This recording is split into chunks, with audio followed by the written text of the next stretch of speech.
So what is mean by Kasa ratio, और Kasa ratio bank के लिए क्यों ज्यादा इंपॉर्टेंट है? तो Kasa ratio means current account saving account. तो करंट अकाउंट और सेविंग्स अकाउंट जितने ज्यादा बैंक के पास होंगे, जितने ज्यादा उनके पास ये रेशो जितना ज्यादा बड़ा होगा, उतना ही ज्यादा वो बैंक के लिए कॉस्ट ऑफ बोरोइंग कम होगा। हमने दो वर्ड्स देखे अभी तक, कासा रेशो और कॉस्ट ऑफ बोरोइंग। तो कॉस्ट ऑफ बोरोइंग मींस क्या होता है?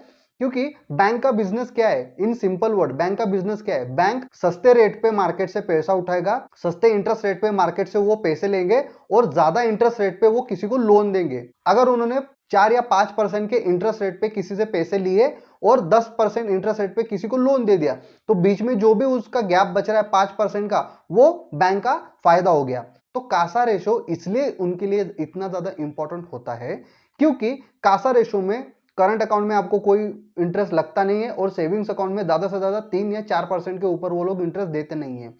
तो उनके लिए कॉस्ट ऑफ बोरिंग बहुत ज्यादा सस्ता हो जाता है अगर वो बैंक कासा रेशो अच्छा मेंटेन करता है। तो उनके लिए कॉस्ट ऑफ बोरिंग बहुत ज्यादा सस्ता हो जाता है अगर उस बैंक का कासा रेशो हाई है, क्योंकि जितना ज्यादा कासा रेशो रहेगा उतना ही ज्यादा उनके पास डिपॉजिट आएंगे और वो सस्ते रेट पे, सस्ते इंटरेस्ट रेट पे उनके पास डिपॉजिट आएंगे और वो वही पैसा उठा के ज्यादा इंटरेस्ट रेट पे मार्केट में लोन देंगे। तो इसीलिए बैंकिंग में कासा रेशो और कॉस्ट ऑफ बोरोइंग ये बहुत ज्यादा दो इंपॉर्टेंट टर्म्स है। अगर आप इन्वेस्टिंग भी करते हो, अगर आप बैंकिंग सेक्टर के बारे में पढ़ते हो इन्वेस्टिंग के लिए, तो इन दो चीजों पे अक्सर इन्वेस्टर का फोकस होता है, क्योंकि जितना ज्यादा किसी बैंक का कासा रेशो अच्छा होगा उस बैंक के लिए कॉस्ट ऑफ बोरोइंग उतना ही ज्यादा कम होगा और वो उतना ही ज्यादा मार्जिन कमा पाएंगे, क्योंकि कम इंटरेस्ट रेट पे पैसा लो, ज्यादा इंटरेस्ट रेट पे पैसा दो, यही बैंक का बिजनेस मॉडल है।